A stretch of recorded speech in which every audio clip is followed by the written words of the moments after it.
Welcome, one and all, to the long-awaited Season 2 premiere of Level 0 Literacy. We have got an absolute heater to start this season with Mass Effect 2, a game we were all so happy to have experienced. During the episode, we're going to spoil the events of the game from beginning to end, and we're going to talk about a lot of sensitive subjects that include, but are not limited to, war, bodily autonomy, racism, and genocide. So please use your best judgment before proceeding, and enjoy.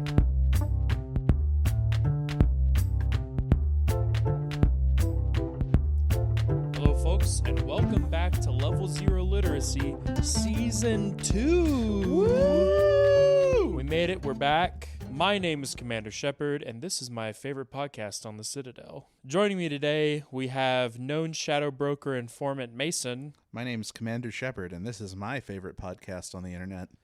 And the man who swears he's finally figured out the Geth problem, Buck. Shout out to my favorite leftist organizer, Erdnot Rex. True. So true.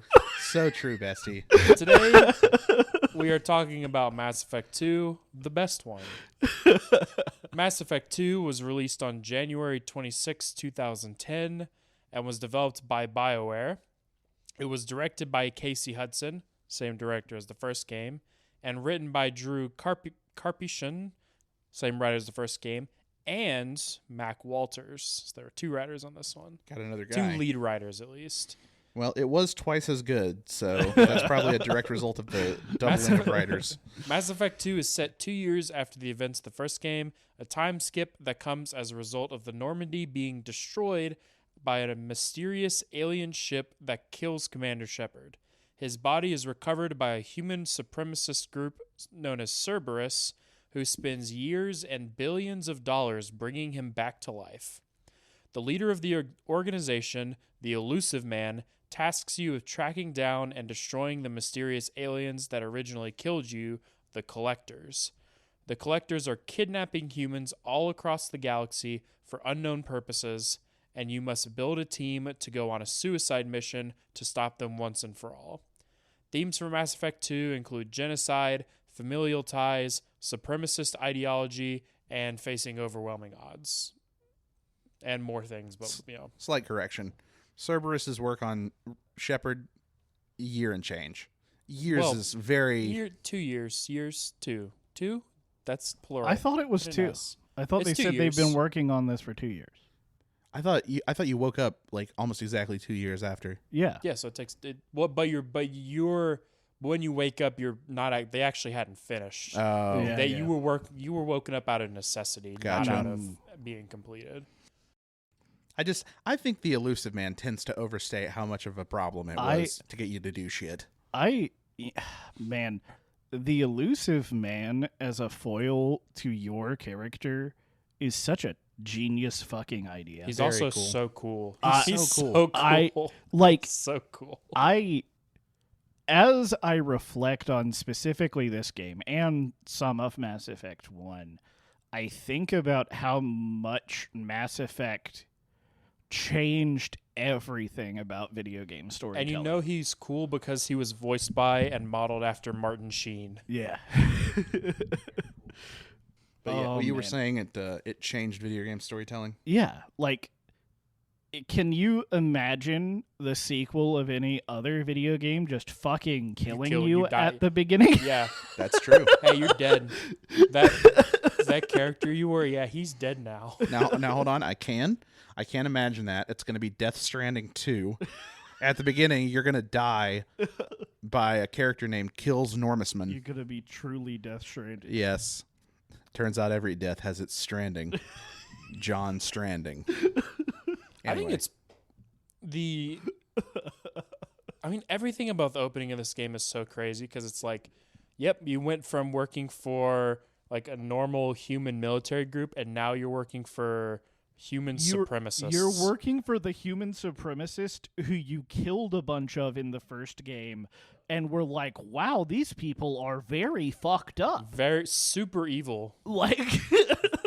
Just like demonstrably terrible. And because you're doing that, everybody hates you.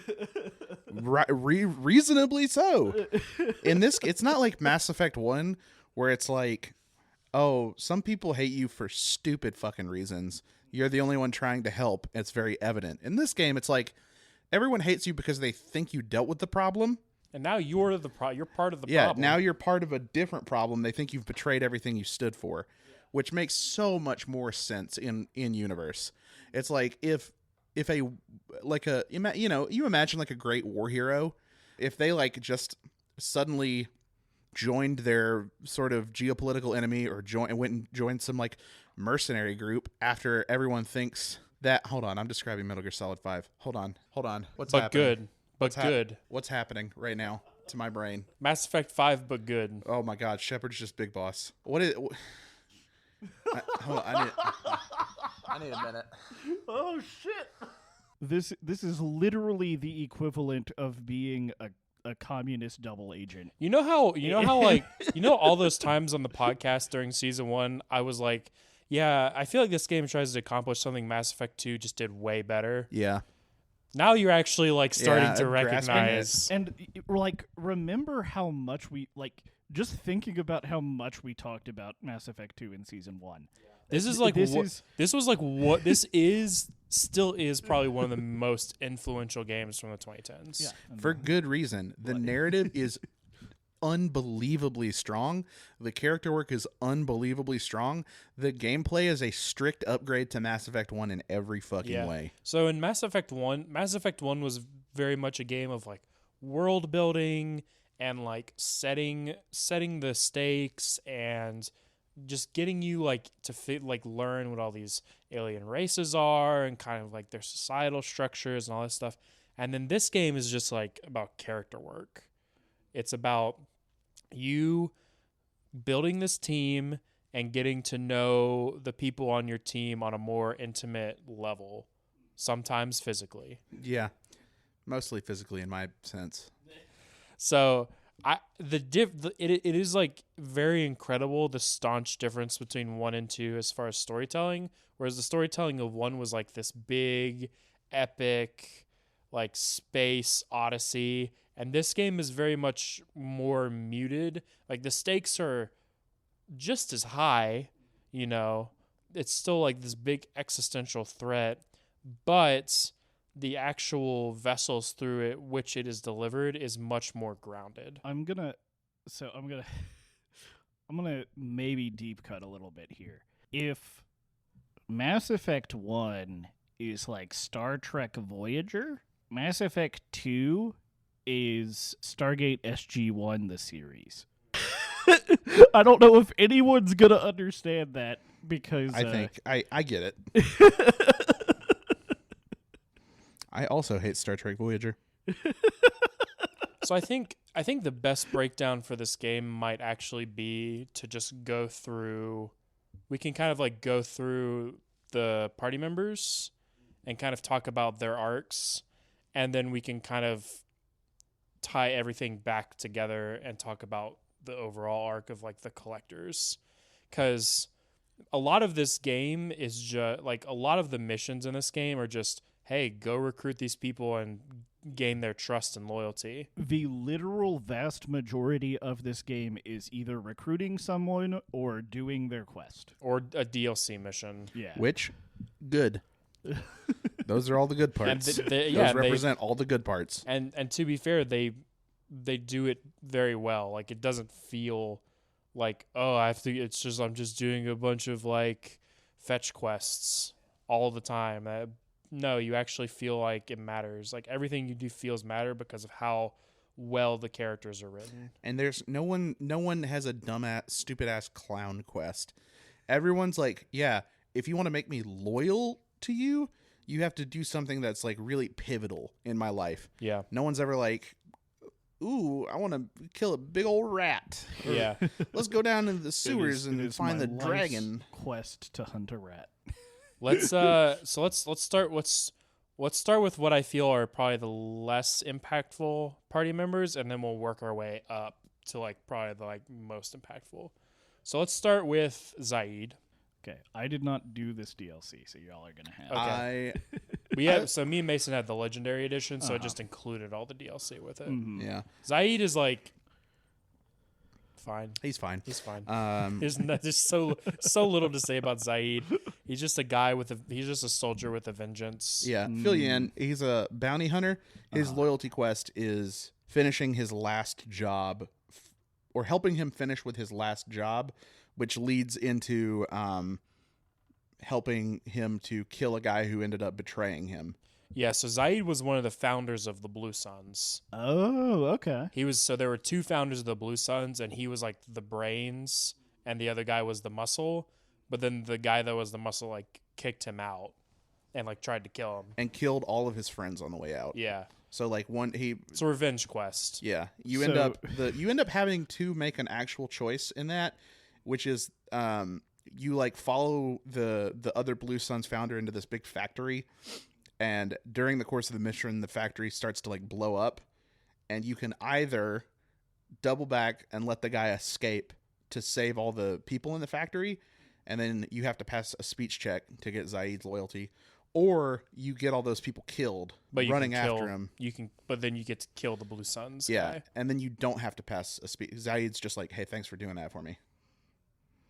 I let them all die. I did not. I was like, I don't think it's my responsibility to mop up this guy's fucked up thing he did, and I really want Zaid like to be loyal. I couldn't pass that speech check. I didn't think at that point in time. So I was like, listen, he made that choice. I'm here to get him. I was really trying to explore the renegade options. I thought that one was really cool. Well, so the interesting thing in this game is that, so in some of the cutscenes, you get a quick time event to do a Paragon or a Renegade things. There are a lot of Renegade actions in this game that have like a heavy influence on gameplay, and I think are actually an important like thing to do a lot of the time. And also, like the most weird Renegade thing to me is when you backstab the mechanic. Yeah, for the gunship. Gunship. I'm like, why is that a Renegade thing? That's just a thing you would do. I think the good option is tasing him.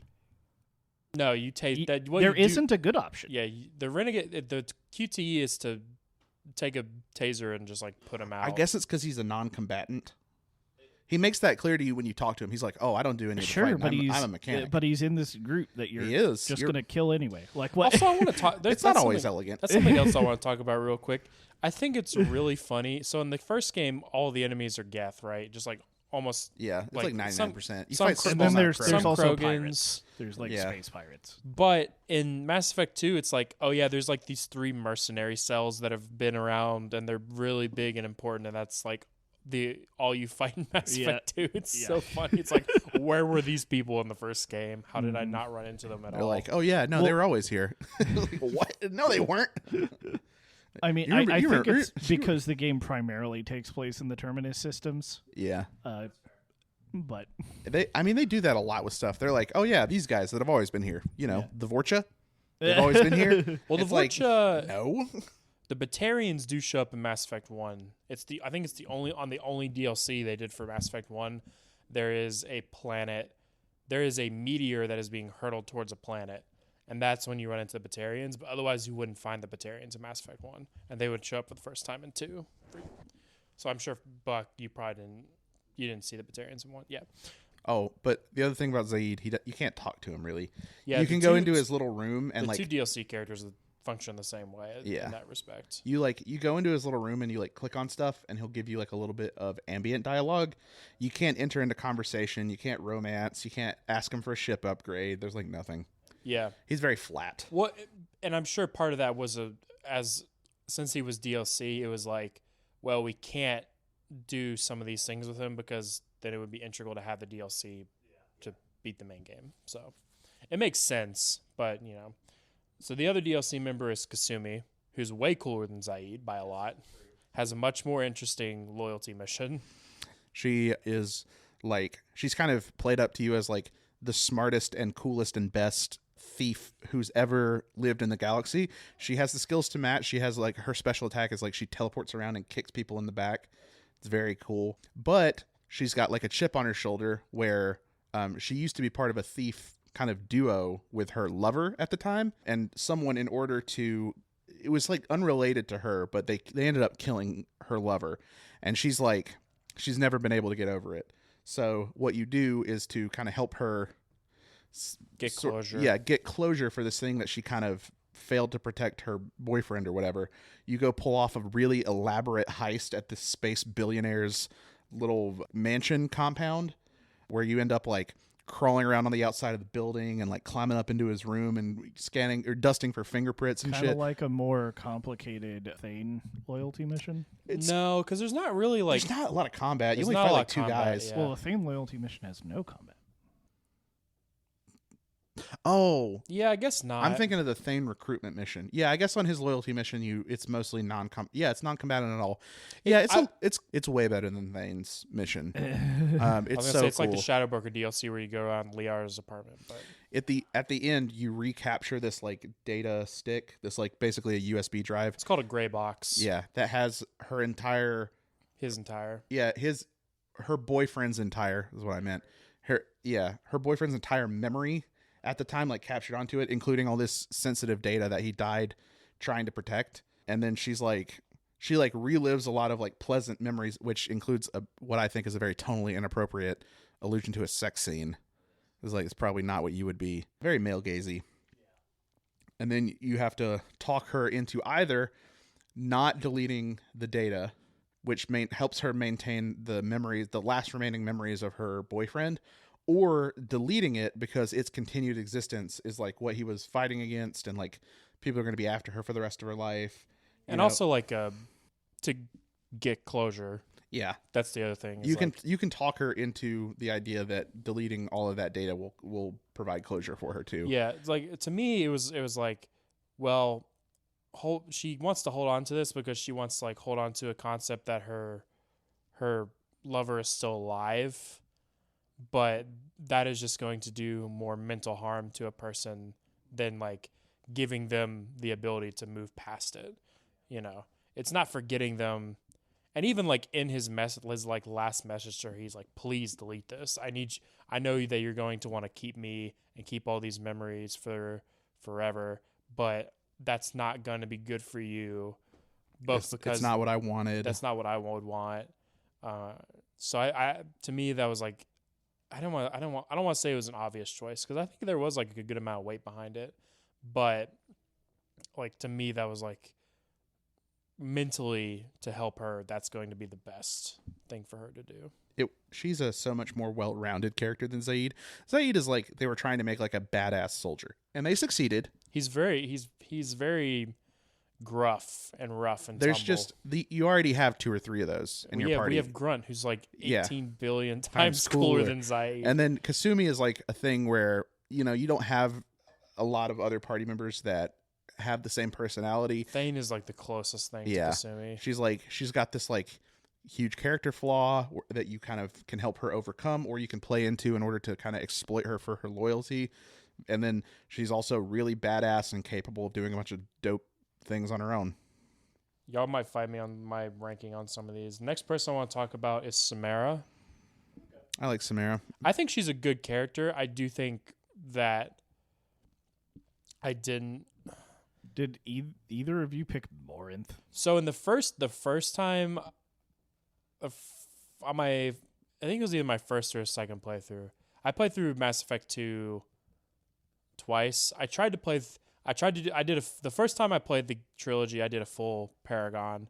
The second time I played through the trilogy, I tried to do like full Renegade, and then there were some spots in Mass Effect 3 I was like, I can't do this, because it was like so.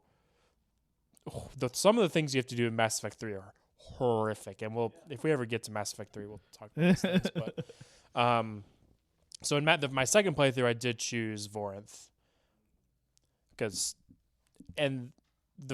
my favorite thing about picking Vorinth is that Vorinth is romanceable, and she kills you. Yeah, she kills you, right? Very funny. Very funny. You were warned. You were warned. It's like, hey, we told you that she just has sex with people and then kills them.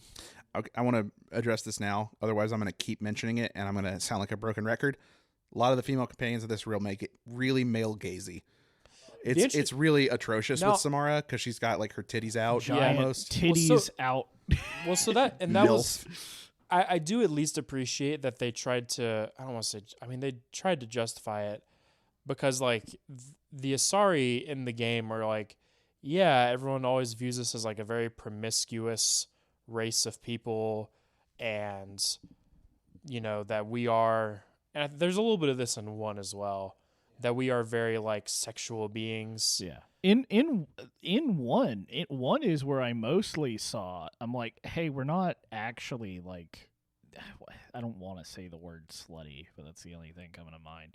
Like that's how people view them. But I don't know. It's just because the Asari, they're like. This is something that me and Mason talked about. The Asari is such an interesting concept because there is no gender for the Asari. They are, I don't know what the term would be. There's only one gender of Asari. They are all the same. And they reproduce, like, their reproductive element is like mental, I think is the best way to put it. But they can only ever reproduce Asari. So, like, if there's an Asari and a Krogan partner, which there is in this game, it's very interesting. The child would be an Asari, regardless. Yeah, it's their reproduction is almost asexual. Yeah, Almost. It's not exactly asexual, but I don't know. I just think it's really like, yeah, they do make the Asari very male gazy, but like I at least appreciate that they tried to like make it work in the realms of the world, and it wasn't just done for fan service. It's like, hey, we made an actual reason for this. That doesn't necessarily justify that they did it, but at least like they wrote around it and didn't like just like titties. No, I mean like so in the sense that they address it in some kind of way that's not fucking stupid. Yeah. Sure. I'm saying this about all the female party members. Kasumi with her thing, Jack is like that a little bit. Oh, yeah. Miranda is like that. I literally like I don't know. Y'all people can think this is lame or whatever, but as soon as I unlock Jack and Miranda's alternate outfits, I put them in them. That's fine. It's Yeah. I don't think there's anything wrong with But that. like, but I don't want to. Instead of me saying it over and over and over and over, was we get to every woman party member. I'm just saying it now. They all kind of have a little bit of a it's varying degrees. They do, but they all have it for different reasons. Yeah. I'm not saying it's good or bad. I I'm not passing judgment here. I'm saying that they at least like. I think Jack is actually the least egregious. And we'll get to this. I don't think Jack is egregious at all. But we'll have to talk about it. Yeah, we'll talk. Let's wait. Yeah, Samara, Moranth. very. I mean, she's stoic. She's she's harder for a me- monk. I feel like part of it's like this is a hard thing for me to relate to because a lot of her character work and storyline is tied up in being a parent. Yeah. So like I don't personally have any connection to that. I was going to For say obvious reasons. effectively the same thing. It's like,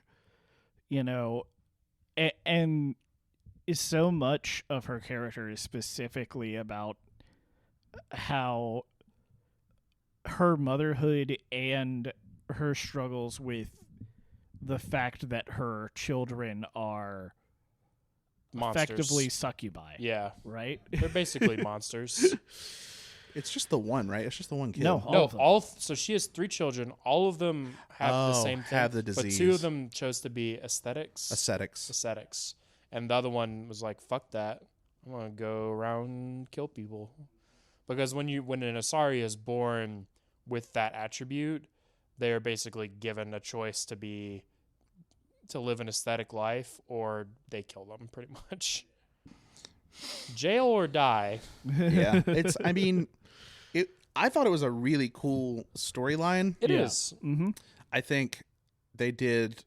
I like that you have to go around the club and like make yourself an Yeah. asshole to draw her attention. I love I that thought every. that was fun. I love that every time you try and talk to Samara about it, you're like, "What are your feelings?" She's like, "What the fuck do you want me to say, Shepard? I have to kill my daughter. It fucking sucks. Yeah. It's the worst thing I've ever thought to have to do. Yeah. I had to devote my life to being a monk because this shit sucks so bad. Yeah. Like, do you want to keep talking about it, or do you want to talk about ship upgrades? You fucking asshole."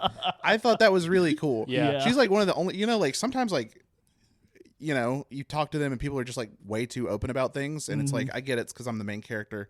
With her, she's like, yeah, I'll be open. Fuck you.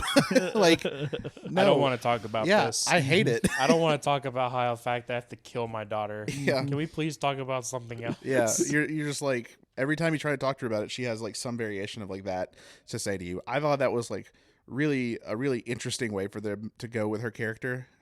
And it makes sense too, because like the whole thing of like her being a monk is that she's supposed to be like very like in control and follow this like strict code, and like you trying to dig into her might force her to break that like oath she has taken to uphold, right?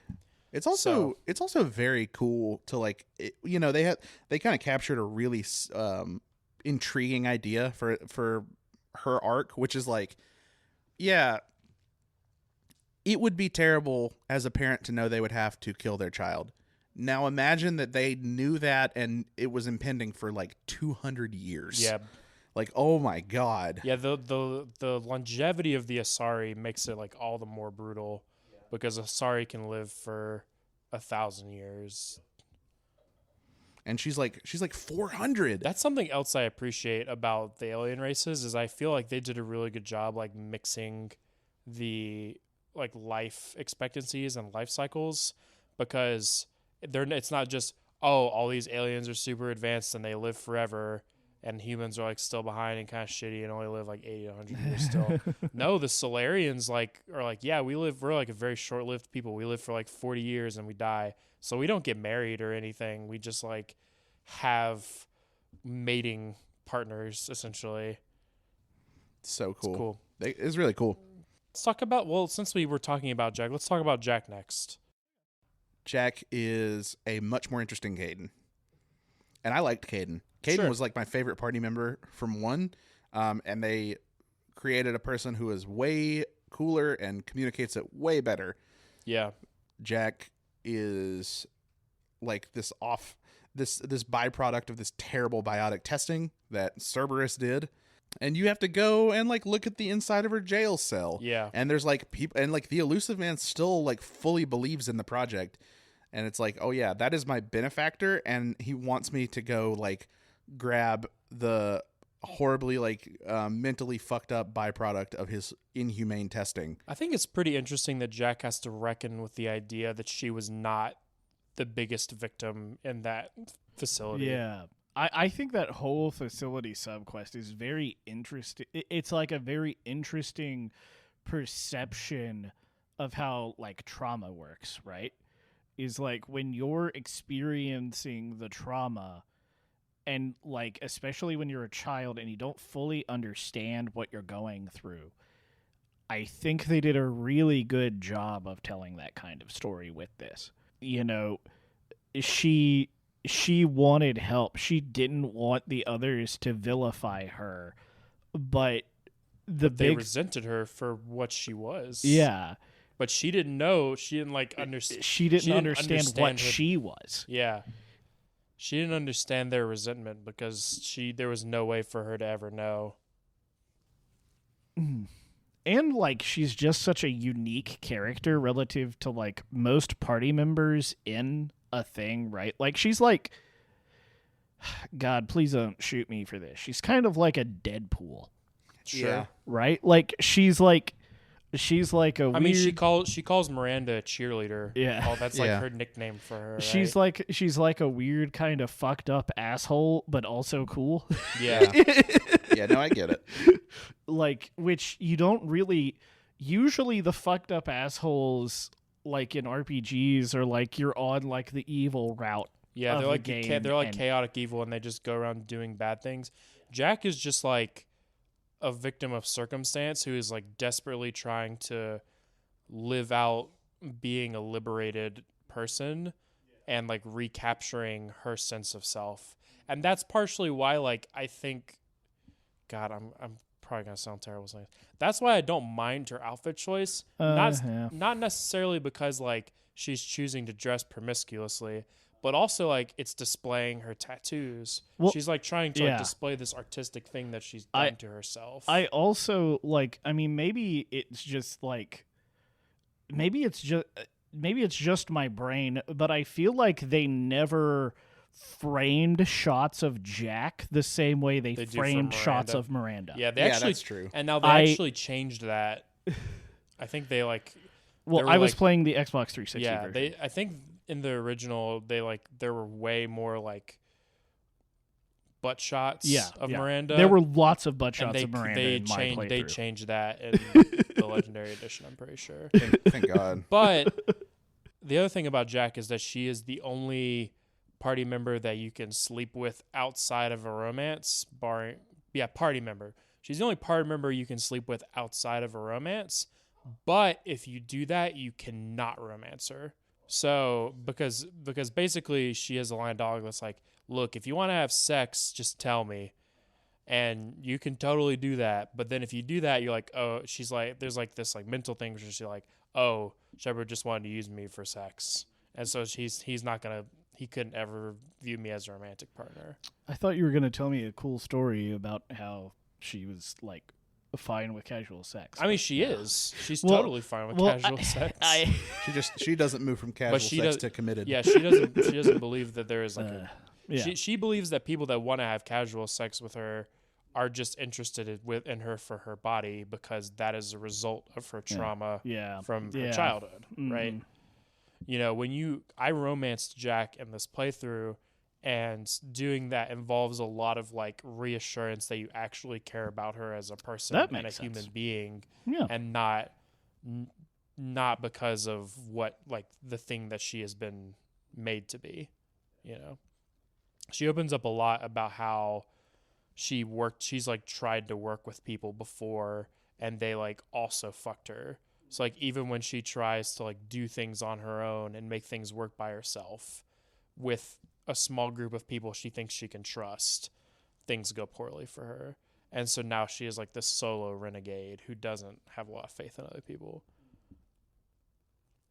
I think she's a really well-made character, and she's like, and like that's like the one time I can like excuse the male gaziness just because like she is trying to be a strong individual. Yeah, I love her character arc. The one criticism I will levy against her as a character that I've not kind of spoken on already is that I kind of rolled my eyes when her loyalty mission turned into a combat thing. When the Eclipse or whoever showed up, I was just like Blood Pack. Blood Pack. Yeah, it's like, well, this could have been like a somber, no combat thing where you just like you just like talk to her a lot and you reflect on how bad Cerberus really is. It can be just like an eye-opening, purely social thing, and then it was like, all right, well, you probably want some guys to shoot. I saw the chest-high walls and I was like, oh, here we go.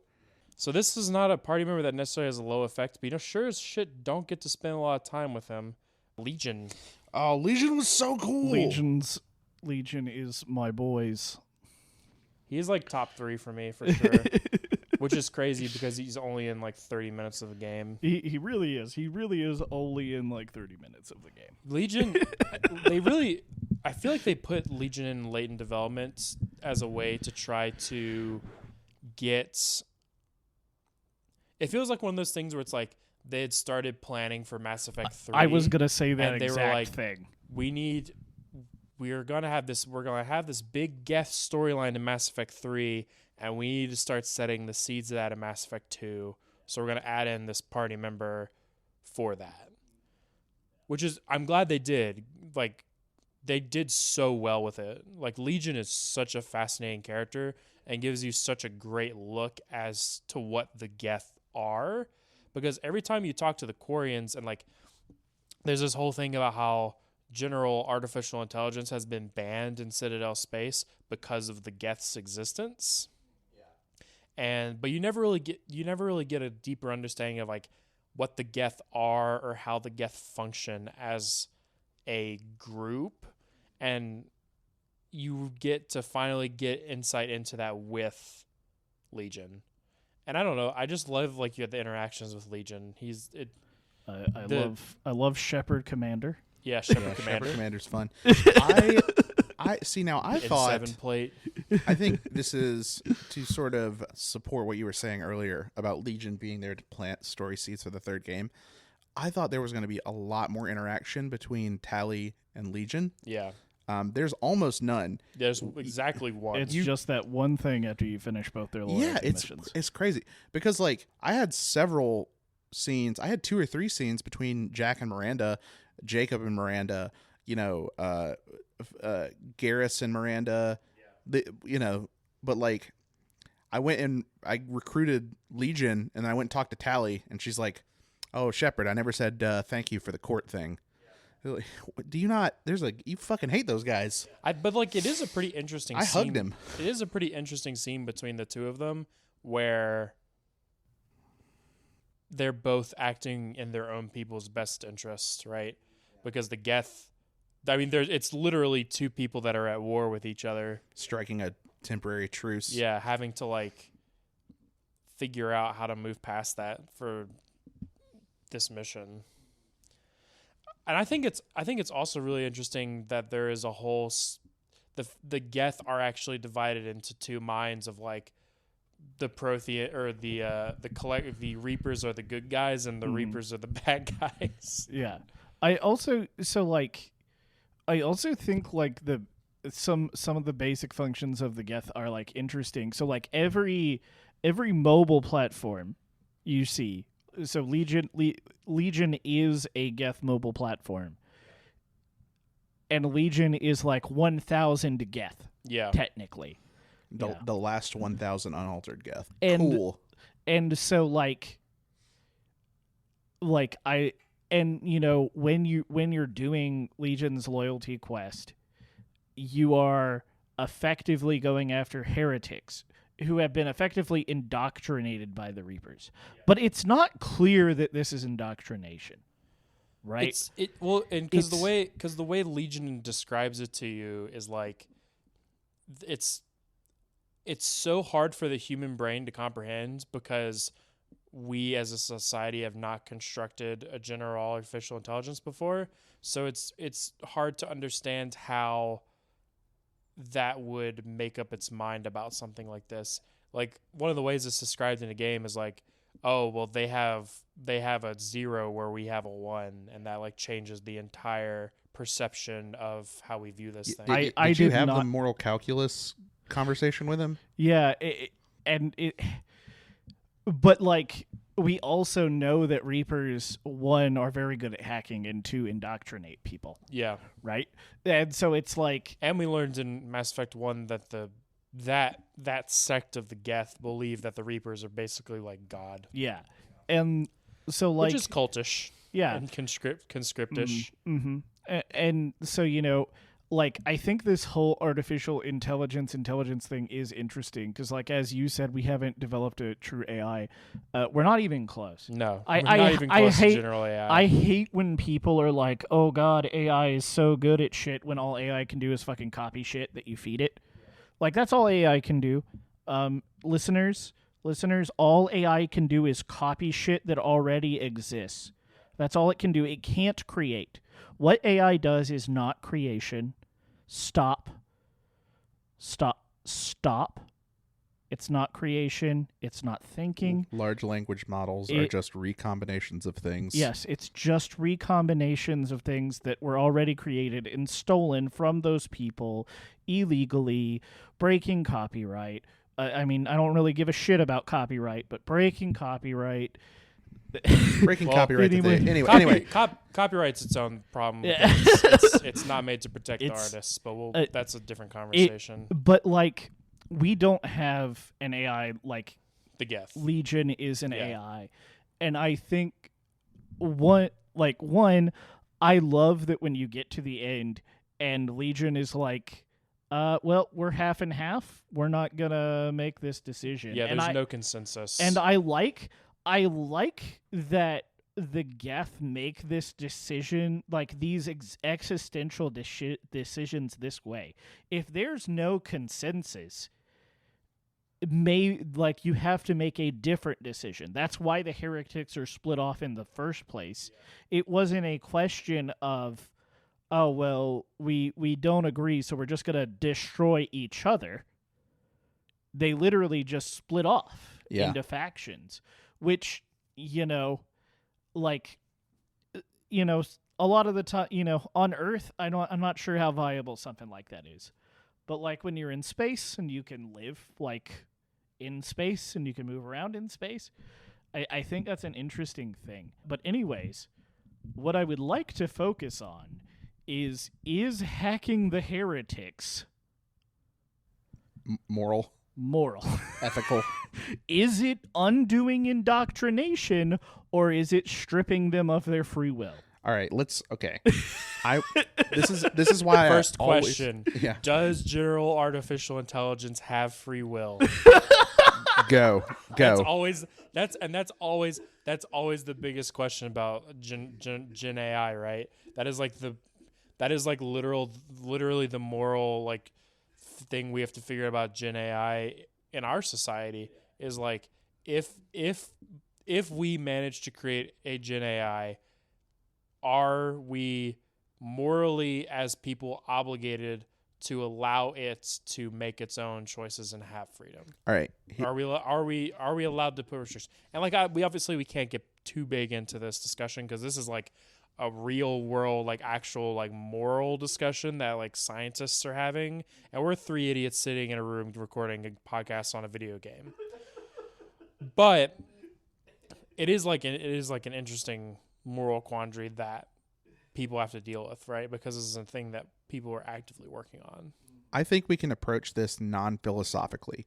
It's going to create a lot of problems, and I don't want to speak for all of you, but I think it's safe to say not all of us are like properly educated to have that discussion. Now, the game puts boundaries on this, and we can meet the game where these boundaries are, okay?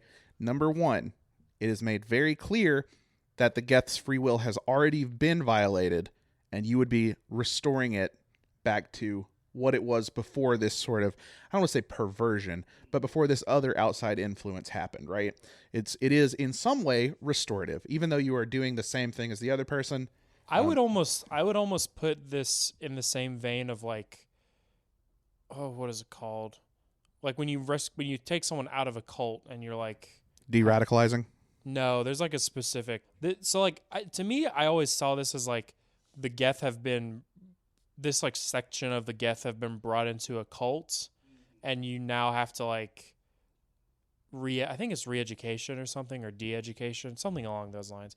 You now have to like fix that part of them that has been led astray by I guess this would be the equivalent of a charismatic leader. Yeah. In robot form. They believe that they're God. Yeah. Now, so before we get too far away, there's a second boundary the game imposes that's going to make this discussion way easier. There's two choices. All right. Yeah. We can talk about things hypothetically all we want. The reality is, within the coding of the game, there's two things we can do. We can exterminate them, or we can change the way they think. Okay. I personally believe that it is ethical to, even though you're doing the same thing as the Reaper, even though you are also reprogramming an entire race of people, I think it is virtually like not even arguable that within our boundaries, you must believe that the ethical, the good, quote unquote, option is restoring the Geth way of thinking to the previous way. So I only halfway agree. Okay. Because this is also a moral quandary of synthetic life versus biological life. Okay. Whereby choosing to allow the Geth to continue to exist, you are putting the Quarians in a more perilous position, right? That's true. The Geth you restore back to a non-Reaper status still hate the Quarians and are still going to be warring with the Quarians. Did either of y'all bring Tally to the mission? I did. What did she didn't say? Comment on it very much. She had a few things to say, but she didn't like. I mean, she definitely wants you to destroy the Geth. She does, yeah. Like she's like very much a proponent of, hey, we should get rid of all these she's guys. also got a flawed way, like, if the ultimate goal is peace and coexistence, she has a flawed way of thinking, right? Right. Well, the thumb's on the scale in her mind, right? Because she's had to see Geth kill her dad and a bunch of other people. But that's the thing, right? Is that this is not a binary decision because it is not. You are not only impacting the Geth with this. You are also heavily impacting the Quarians. That's true. Who are a refugee group. Now, like, what happened to the Quarians is by their own doing, and so there is a part of you that could be like, oh, this is them having to deal with the consequences of their actions of developing a general artificial intelligence that they lost control of. I mean that, but, like, that is a true statement, but like how much, like our society developed the nuclear bomb. Yeah. How much do we as individuals deserve to live under under the implications and of that's the the thing, existence right? of a It's like, nuclear bomb? So I actually destroyed the Geth because one, it has implications in Mass Effect 3 that I'm not going to get into, and two, I was like, this is an opportunity to give the Quarians hope to resettle on their home world, which is the only thing that the Quarians want as a society, is to just go home. And that I think that's I think there is a value in that is worth more than the continued existence of the Geth, which are mostly an antagonistic group.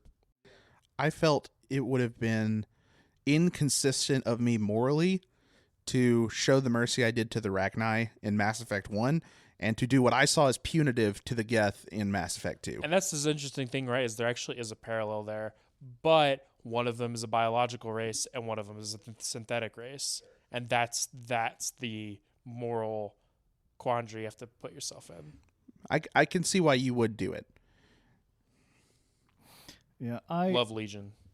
Legion's So cool. Legion's really. I'm glad that this game makes us think about this, and we can come even as people who think very similarly about real world issues. I think we all can come to different conclusions, and that's the sign of that a game is like making you think about things that are actually interesting. If you stack this up to like, what's a game we've played that had dumbass moral decisions? Dishonored. Yeah. You stack this up to Dishonored, to even like BioWare's earlier work in KOTOR 1, like there's a lot of examples. You stack this up to other more, games with morality. the KOTOR 1 moral decisions are like, do you want to kill this entire city or not? Yeah. If I'm remembering right, like it's I mean, it's like this game taps into something that's so much more interesting, so much more prescient as like, if I want to think about ethics, I don't want to think about if murder is wrong. We as like even an entire species of people have come to like a pretty good conclusion on that. I want to think about things that are not settled. Let's go to Tally, since generally connected with Legion and the Geth. Tally in this game on this second playthrough fell flat for me. I think she is much more interesting. The Quarians in general are much more interesting the first time you encounter them. Yeah. Because the concept is like very unique. Full disclosure, the first time I played through this series, I romanced Tally because I just I loved the idea of the Quarians. And you only get to do that if you romance her across 2 and 3. Yeah. Very cool. Very cool. You have to play the long game. Yeah. It was a big deal. I remember like how big of a deal it was when in Mass Effect 3 you were finally able to like finish the romance. Can I tell you something that's like pretty unfortunate? Yeah. The only context I have for romancing Tally in Mass Effect 3 was the scandal that EA got into where you got to see a picture of her without her mask and it turned out it was a stock image that they had bought and edited 2 of the fingers out. Very funny. Funny. It's like the only thing I know about it is like, oh yeah, some like one of the artists was like really lazy with like the big payoff. Yeah. I think the Quarians as a race, which I don't even think we didn't talk about in the Mass Effect 1 podcast, so we can talk about here. The Quarians don't really show up much in Mass Effect 1. So. Yeah. It's very interesting because, they have to be nomads and, it effectively they're looked at as like Weak. They're effectively looked at as kind of like how Hispanic immigrants are looked at here in the South. Yeah. Effectively, like, ugh, why are they here? Are they gonna steal my stuff? They're taking Well, my jobs. And like they all like every Quarian is tasked to go on a pilgrimage to find something that is going to benefit their society. So a lot of their society is built on sort of piggybacking a little bit off of the successes of other races. and They don't really admit to that, but Yeah. like and I mean, it kind of has to be that way because they live on ships. Yeah, they live Yeah. on spaceships. They don't have natural resources to create Like- a culture and like products and a society on top of. They have a big fucking flotilla. Yeah, on the scale of games that accurately portray the horror of existing in space, I think the Mass Effect games are kind of low in terms of like the actual logistics of like living in space.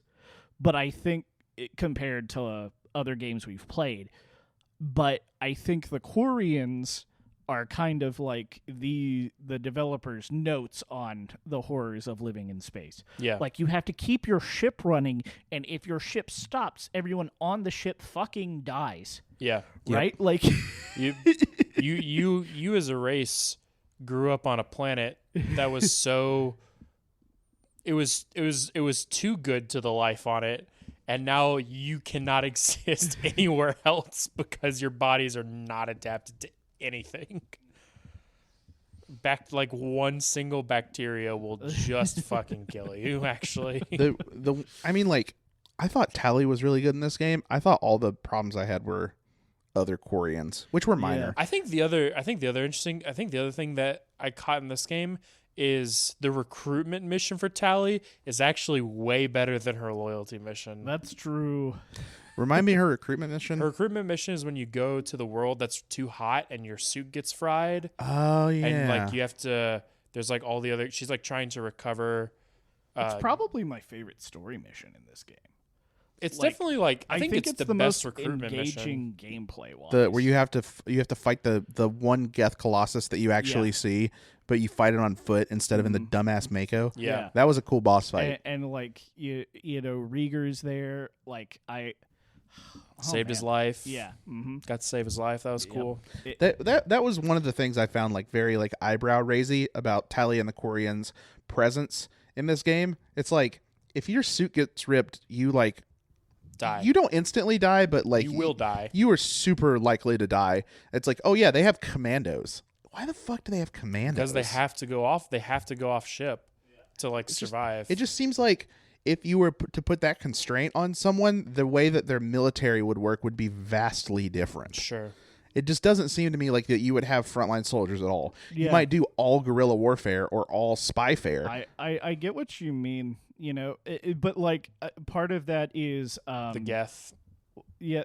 Well, being at war with the yeah. Well, yeah, that's true. They're at war with the Geth, right? So they have to have like actual like militaristic I guess force. in Mass Effect 1, I viewed that as a technological warfare. I was like, oh, this probably has to do with like like very remote hacking. I think it's a little bit of both. Yeah. You get Like, but it- you get to Riker and he's like, "Oh, my suit rips, but luckily I have a liter of emergency. antibiotics." Well, It's I like mean, you just got rid of the thing that would be dangerous. well, like what I'm confused about is just it sounds like you're criticizing the thing that addresses your concern. No, it's I mean, I guess it's like they went like the extra mile with world building in some ways, and in this way I had kind of been brought up to an expectation based on the good writing they did in other areas that there would be something a little more than just like the base level, but which like I don't mean to say that it's bad. I don't think that. I think the Quarians having commandos is not like doesn't detract from them at all. It's just like not the it just doesn't it's not the same level of world building that I know that they put into other places. I do love that the Quarians are referenced to by the ship that they live on. Like that is their code of honor. That's cool. And Tali getting put as Voss Normandy is like a slight against her as a person. The court martial is cool and all, but like I don't know. It's kind of just like you go to the other. She's like, oh, she's in trouble. Okay, let's go to the other ship and get her out of trouble. All right, she's out of trouble. Another problem But solved by the actual shooting. like meat of that story is the her having to like come to terms that her father was doing unethical experiments to try to figure out all these problems. Great reveal, by the way. Yeah. Very cool. I was expecting going into it that it was going to be a sequence that was like Chrono Trigger, where it's like you have to, or like Dragon Age, where it's like we're going to do like a social court. I guess I had this expectation for a couple of follower things that all ended up being combat. But the things you learn about Tally's father, about like, is like, oh yeah, he was driven to do this out of like a desperation to fulfill a promise that meant a lot to him, to his daughter. Yeah. Is like really sick. It's, you know, it wasn't a thing like, oh, well, this one Quarian is being a shithead to all the other Quarians for no reason. It was like, you know, they did a lot of very meaningful things with her that like endears Tally to you, that does like create a loyalty there. Well, speaking of familial ties, let's talk about Jacob. I should have done them earlier. Yeah, his loyalty mission sucks. It's also very kind of. It reminded me a lot of Zaid's. It's a cool concept, but the execution is just kind of middling. They didn't really explore the space super well. Well, you know, it's funny. The thing is they were tiptoeing around it.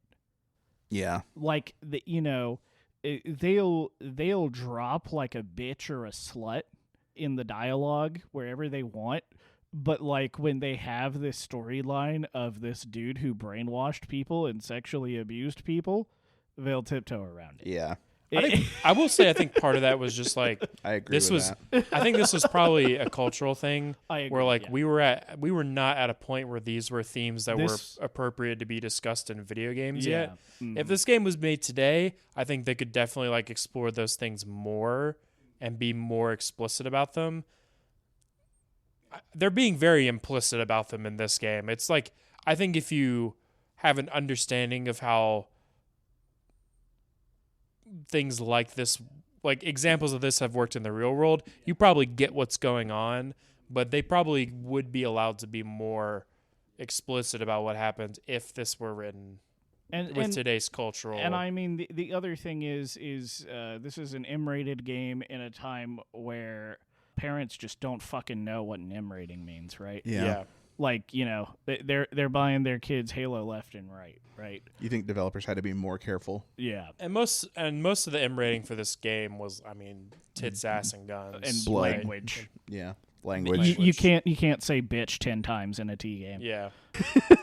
You get one fuck when a PG-13 movie. Don't waste it. It's but yeah, I mean like it's interesting in concept.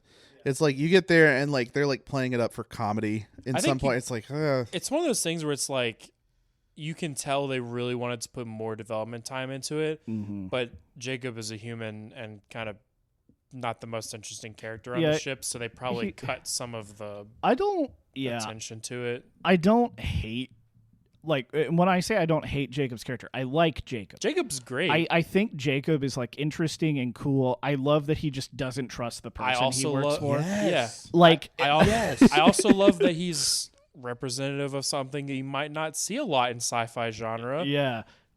You know? That's kind of where my Stargate SG-1 reference also came from. That's fair. That's fair.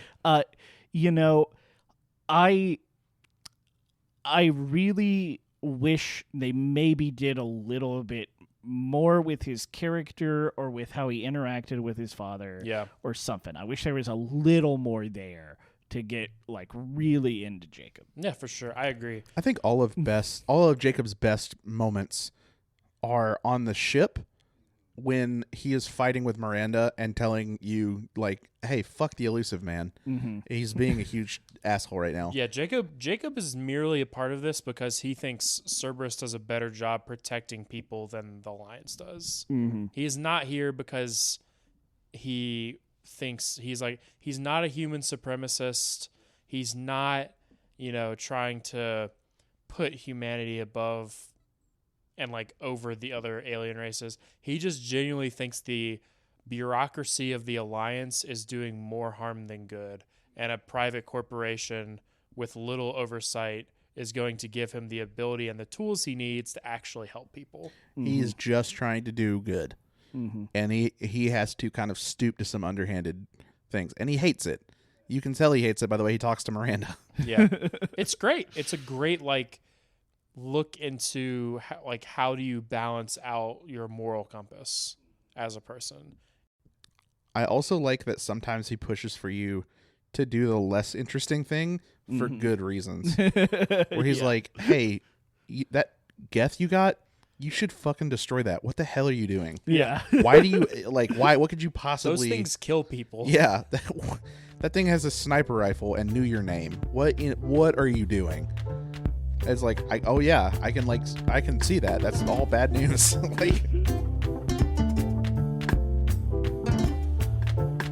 Hey, it's Mason popping in for the mid-roll ad, and I am here to announce our very first paid sponsorship on Level Zero Literacy. That's right, you, dear listener, owe us tons of money.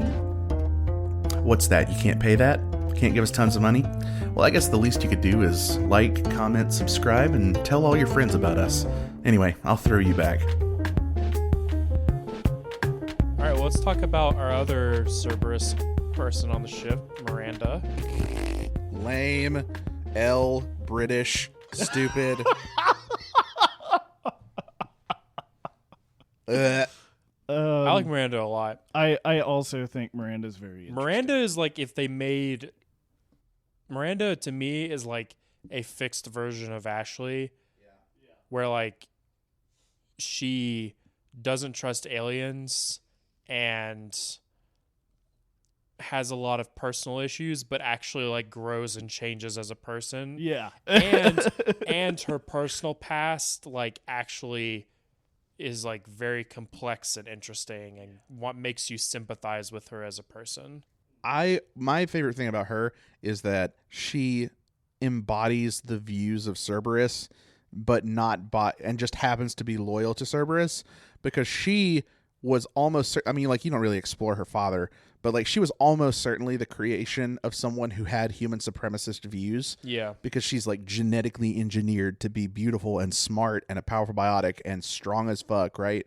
Is like, so, oh yeah, like a eugenicist, a human supremacist would be the type of person to make this. Like an actual Nazi. Yeah, and like she a like literal Nazi science made her. And her loyalties lie with Cerberus, who are nominally human supremacist, which aligns very well. It makes a lot of sense.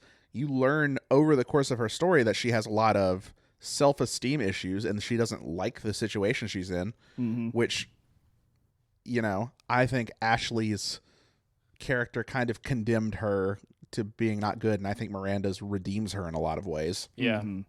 Her loyalty mission is very, very cool. One of the only ones that's like, not one of the only ones, I should say. I mean, it's just like, it's very, the moral choice was like actually had me thinking, like, oh, do we kill this guy from her past life who betrayed her and tried to have a child kidnapped? Or do we side with him and believe that Miranda hasn't been entirely forthcoming with us? Is like, you have to make a choice without all the information. And Miranda's not going to tell you the fucking truth. And the guy's not going to tell you the fucking truth because you got a gun pointed at him. He's going to tell you what you want to hear. Right. Like, very cool. Very well handled loyalty mission. It's also like, I think it's very... I also love that the moral quandary is like, it's not... There is like this perception that it's not fair that Miranda got to choose what was best for her sister. Mm-hmm.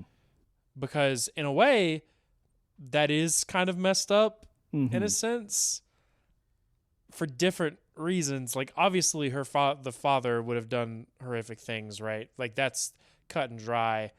But Miranda, like, assuming to know as well is kind of just a continual perpetuation of... Well, you know, it's like she put her sister in a good situation, but yeah, took her away from a better situation. Yeah, but she made the choices for her. Yeah. So I like it. I like the choice because it's like Miranda. You know, let's just say we believe her old friend, right? Miranda took someone from like a great life in a harsh, fucking deadly universe, right? Yeah. There's a harsh, deadly universe that she has to live under now. She was in a much, much better situation, but her benefactor is a morally reprehensible person. Yeah. You know, number one is that Miranda's call to make, like you were saying. Number two, this is literally what's happening to Shepard. yeah. It's like It's with the elusive man. you're the, can you? You basically got rebuilt and created by Cerberus. Yeah, it mirrors Miranda's like relationship to you in a lot of Yeah. ways, which is like very interesting. And it's like, can you really say she's like much better out here? There's a Geth that'll fucking shoot your brain out. Yeah. I mean, can you really say it's that much worse living under a shit like a scumbag father who will also do terrible but probably not deadly things to you? Who's to say? Probably not Miranda. Miranda's a little biased. Yeah, I mean, I agree with those takes. It's just like, to me, Miranda lived through that situation, and if she was going to make the choice to do it over again, to not have to live through that situation, and if she could save someone else from it, I don't really view that as doing the wrong thing, right? I get that. Like you don't know exactly what Miranda went through. Yeah. I'm also like I'm not gonna say that Miranda did the right or wrong thing. Yeah. It's more the fact that she chose for them. Mm-hmm. That's the questionable part. And It feels It's like what weird. she did was right to me, uh-huh. but I know that this game is not trying to ask me. The game is trying to ask me to consider the entire situation based on the world at large or the universe, whatever. But like, the game's not really asking you to like do what feels right, but like really consider the pros and cons, which I would have done what Miranda did. Yeah. But like, I don't live. I think most people would. But like, the world I live in is like really safe. Who is this? I'm considering different things. All right, let's talk about Garrus. Garrus did the single coolest thing that any person can do when you consider the delta in coolness, the change in a single action that any person can do, which is stop being a cop. That's the largest change in coolness one person can go through with one decision. Garrus is so cool. I had sex with him. I saw his Turianus. It was awesome. He brought me wine. I was like, you stopped being a cop? You deserve some sex. Congratulations. Jesus Christ. That's awesome. I love that for you. And Garrus's storyline is like very cool in this game. Yeah. They actually made like, you can tell they took Garrus's convictions from one and turned that into his actual character. They did. I mean, they did a good job, like with him in the one where it's like, yeah, C-Sec's like the best thing that we have. I don't have like a great alternative. And then in 2, he's like, well, Yes, I do. yeah, I do. I can be a cold-blooded murderer, but only to evil scumbags. people. Yeah. He's gonna be a vigilante. I can become a vigilante. He can be Batman. Yeah. I'm gonna be Batman. Which is, it's so funny in these games because, like, I think being a vigilante in the real world's probably kind of fucked up. But, like, in video games and fiction and stuff, it's so much more easier to, like, look at a vigilante and be okay with it. It's so weird, right? I think it's partially because, well, so like the biggest vigilante, the most popular vigilante of all time is Batman, right? The most like well-known like as far as like pop culture, right? But like Batman, a lot of people like question Batman because Batman is a billionaire playboy. Bruce Wayne is a billionaire playboy. Bruce Wayne could just solve all his problems by like paying him away, right? Yeah. He could literally just create programs for all these criminals in Gotham to be re-educated. Yeah. And So there's been like a little bit of sentiment over the years, right? Where like Batman, Batman sure could fix a lot of the Gotham's problems by using his money. yeah. But with Garrus is just like a guy. Yeah. He's a guy that wants to like fix. He wants to eliminate people from society and like stop them from like causing and doing more harm, but had in Mass Effect 1 put himself in a situation that is ineffectual at doing those things. And so in Mass Effect 2, the logical conclusion is that he has to take matters into his own hands and do it himself. So he's more like the Punisher. Yeah. In a sense, in that way. Oh my God, he's literally the Punisher. He's the Punisher. But the Punisher is but not in like the way that Blue Lives Matter people think the Punisher exists, but the actual Punisher. Every Garrus has its Vicarian. John Punisher. Oh my god. Sorry, I've been joking a lot during this section. Garrus is my favorite party member. He was my favorite party member in 1, and he's my favorite party member in this one. Turians are incredibly interesting to me. Turian society, while you don't get a great look at it, Garrus as a representation of that is really cool. You don't even get a great look at what Turian society is until Mass Effect 3. Like one of the first things you do in Mass Effect 3 is like go to one of the moons of the Turian homeworld, and like you learn how the Turian government structure. But like the fact that when you recruit him, he's not out just like murdering like they could have really fumbled the recruitment, because the first thing you do is see some like poor desperate people sign on to go like kill the Archangel. Yeah. And it could be like, oh yeah, Garrus is just like slaughtering these desperate people who signed on to murder. Like, no, he's on the defense. They're attacking him. He does not know. He doesn't know. You can peacefully kind of incapacitate some non-combatants to make it to where you're not doing as much bloodshed. And he caught the ire of these organizations by going after the leaders, the people who are actually responsible for the evil, and not these like poor, desperate like foot soldiers. Yeah.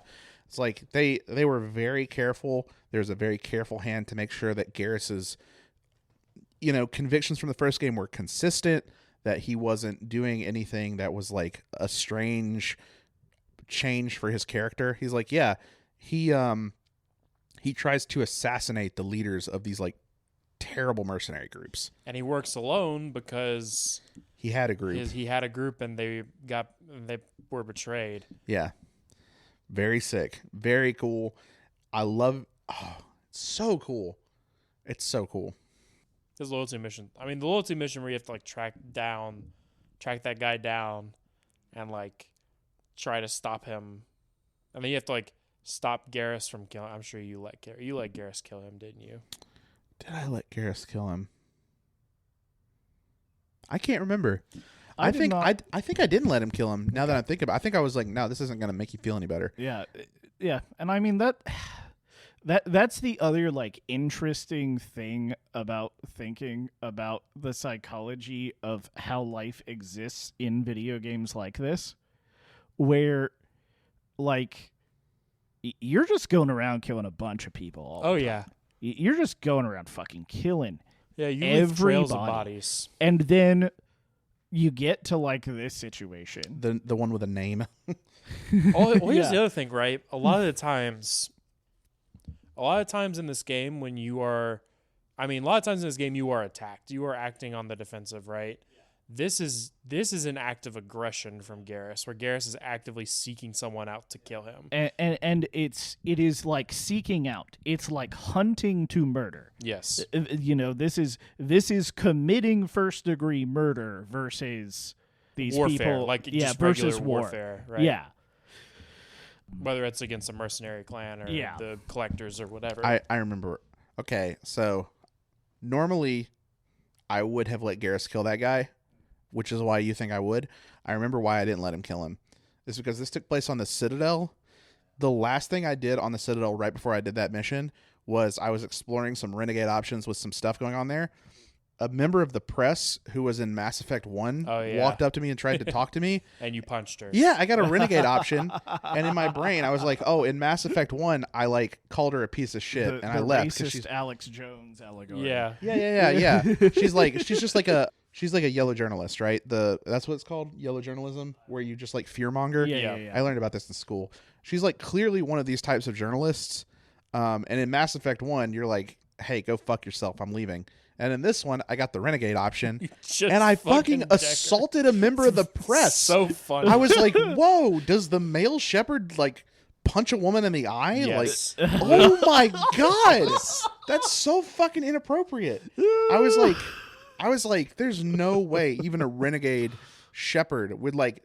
So I took my foot off the gas with the renegade options after that. I think they dialed up the renegade. Like the game's the sort of the direction of the renegade swoops up as the games go on, where like Shepard becomes more brutal over time, which I think makes sense if you're doing like a full renegade playthrough. The more brutal things you do, the more brutal things you're willing to do, right? Yeah. That's like part of it. So it makes sense when you think about it that this is like one consistent character through a series or through a trilogy, and not like one act of a thing that he does, because you can't even, those QTEs don't even come up unless you have enough points to be able to do them. So you have to have done enough renegade things up until then to be willing to punch a member of the press. Gotcha. So anyway, right after I assaulted that poor woman, who, you know, being an asshole doesn't mean you deserve to get punched in the face by a trained soldier, I believe. After I did that, I had the choice for Garrus to kill or let it. I was like, well, I should probably let this guy live. Let CSEC take care of it. We're on the Citadel. They have a whole system. And the outcome of that is actually pretty interesting, where that guy is just like, he's like a husk of a person. He's like, I'm already dead. And so he has to like find a new purpose in life to like know what it is to be alive again. Mm-hmm. And like, quotes, it's interesting because it kind of points out a flaw in Garrus, in that Garrus views morality as only doing or not doing a moral action. Garrus would have given up his life in that situation, right? Yeah. But that other guy didn't make that choice of giving up his life. And so Garrus is going after him for that. All right, so now I have very cleverly put my top 3 party members as the last 3 characters we were going to talk about. But I also think 2 of them are the most and have the most interesting non-main storyline thing in this game. So we'll do those 2 last. So Thane really, for me, worked his way up the ranks for me this playthrough, because I think when I was younger, when I first played through this trilogy, I didn't really understand Thane's whole deal. But now, rules. But now, like revisiting it, it's like I think he is the most interesting character in the game. Can you imagine being a fucking assassin that can never forget anything? Yeah. And wild. Oh my god. So like it's that. It's I told Mason this at one point. I was like, Thane, the way that his race of people talks about memories, the way they like relive them, reminds me a lot of Shivers from Disco Elysium, where it's like it's so much more ethereal and like haunting of a thing, and he's reliving something, and Shivers is giving you a look into something that is far away that you can't perceive. Right. Yeah, so they're both things that aren't perceptive to like normal people. And they're these like haunting moments that like live with you, or like you're forced to live in. But I like the concept of like your body and soul they don't act together. Your body can do things that it has been trained to do that don't impact your soul. He's like the only religious person we ever really like.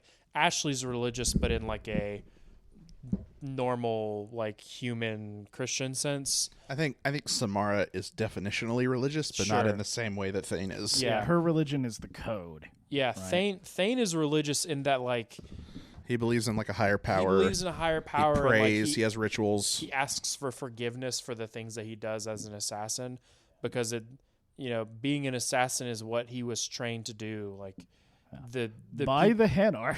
Yeah. Like his people literally could not exist if the Hanar did not save them. And so there's like an indebtedness, and you're like, what? That's super fucked up. The Hanar are just like have your people as slaves. And he's like, no, we owe them because they allow us to continue to exist. And so they picked me to be an assassin. And so that is my lot in life. This is the thing that I have to do for my people. I like that they had there's a couple like this, but one party member whose primary portrayal is not being badass, but just being sad all the time. Yeah. Well, he's He's terminally ill. He's Yep. terminally He has a ill. year left to live. He has a lot. But he has no regrets. He believes he has lived a full life, and the only thing he has left is to save his son from the same life that he lives. Mhm. Yeah, I especially like the portrayal of religion for Thane, and like that you have to go out of your way to shit on it, Yeah. right? Like you can just like, and because often in games I think there's usually I really don't think there's a lot of positive portrayal of religion in games for a lot of good reasons. But I also think that kind of I think all the negative reasons, like all the reasons to dislike religion get really loud and obnoxious relative to like the positive aspects of religion.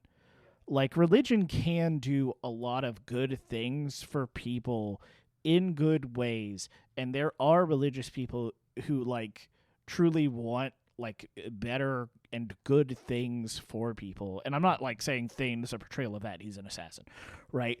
But like I do But the interesting thing is Thane does not see himself as doing as good. doing wrong, right? Mhm. He is his body is merely an instrument his body is merely a thing that has been trained to do a task, and his spirit cannot be tainted by the things that the body has done, because the spirit and the body do not act as one. Now he tells you about a time where he did let it happen, and that is the thing he most regrets in his life. But it's just, I think they just nailed it with Thane. I think he is just the whole package of like a deep, complex character who does not like, he doesn't overstay his welcome. He's not tropey. Yeah, he's not tropey. It's not just all a sob story, because he is not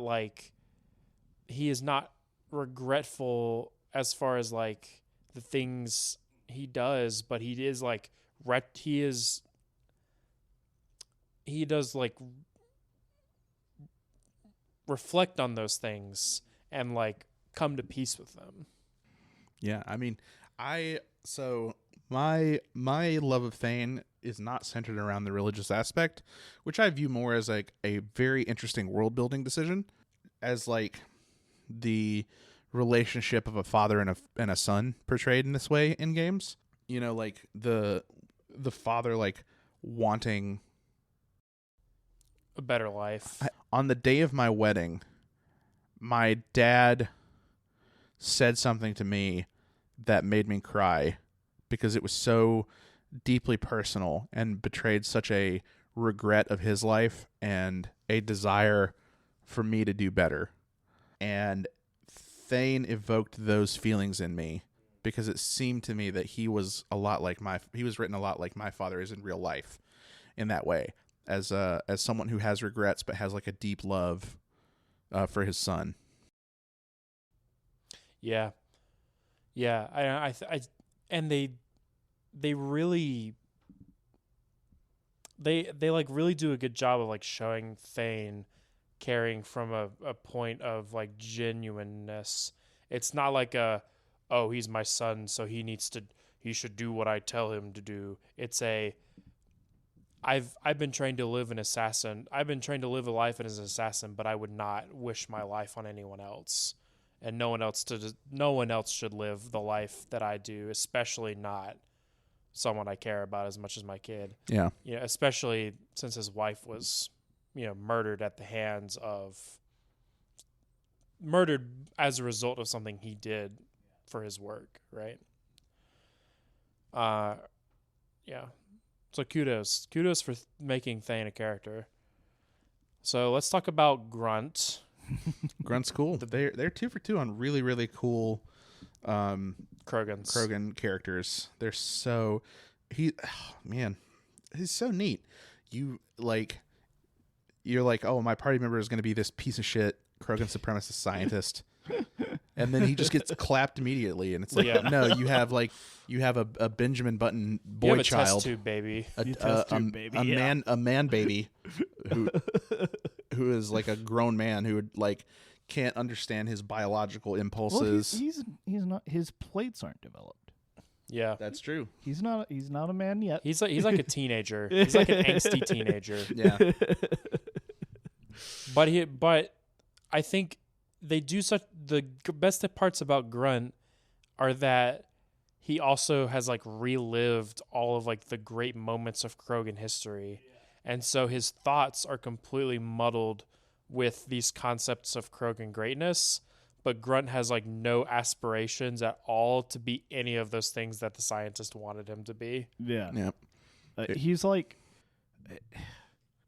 the dude who like from like our time period who like took AP US history because he was smart enough to do that, and he read about all the shit America did in like the wars, and he's like, hell yeah, I'm gonna join the military. Yeah. Yeah. I see. I mean, I can see it. I can see that. I like Grunt because you don't see it a lot nowadays because the story's kind of been told to death in video games over the past 20 years. Nowadays we're exploring kind of a different sort of thing, but like a man's coming of age story. And I'm not saying that to complain. I'm glad different perspectives get told nowadays. Yeah. But like this is the best one I've ever seen play out in a game. The man's coming of age story where it's like, you know, find your place in society, understand your relationship to men's gender roles, like make your peace with like how your life is going to be, and then like try and like flourish and like be a man, you know. And the important thing, like the thing about Krogan society is that gender roles are actually like very important for their race's continued existence. Yeah. Like, you know, it's not like human society where gender roles are like very much Some bullshit. just like weirdly drawn lines. No, the Krogans like need to have these things in place so that because the birth rates are so bad because of the genophage. Yeah. Like There's like, oh no, women are royalty because if they can have babies, they're like one of 100 women who can have babies. and We need to protect them all. and the men are like horribly violent all the time. So maybe we shouldn't keep the men like around the women ever. You go on a trip, you go on a sex trip, and then you get the fuck out of there. You do not stay with the women. The women have the children, and then every once in a while they send the male children to the men. Yeah. The Krogan like society in this game is. I'm just glad you actually got to go to Tuchanka and like meet the Krogans, and that Rex is fucking in charge of the Krogans if he, you know, as long as he lived. This is the things happening on Tuchanka here are why I shouted out Rex is my favorite leftist organizer. Yeah. Yeah, Rex is like, oh, you're gonna try to upstart me, and you're gonna try to overthrow my ideas. Headbutt, Yeah. stupid. Idiot. My favorite thing about that is then you get to headbutt that guy later. Very cool. When you do like at the start of Grunt's loyalty mission, he's like, he's a tube-born. You can't let him do the trial. Thunk. You dare? And he tries to kill you. My favorite thing about that is Rex is like, oh, the shaman is going to know exactly what to do with this guy. I don't have a fucking clue. Go talk to the shaman. And the shaman's like, I mean, Guess we'll put you in the ritual. go do the ritual, I guess. That can come up. Then you fight a thresher maw.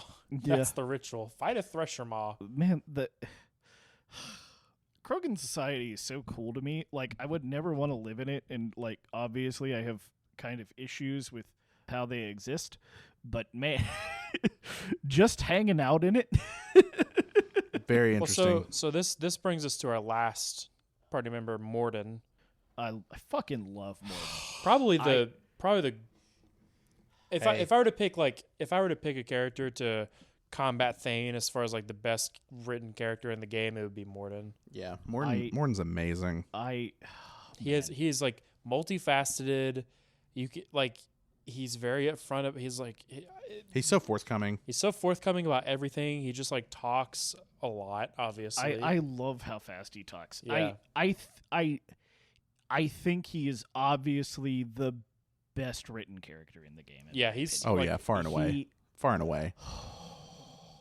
And all of that is wrapped up in being the man who created the genophage, right? Yeah. And like the ramifications that has had on him as a person. I like that in his loyalty mission, you go find another guy, another Solarian that was on the team that created the genophage, right?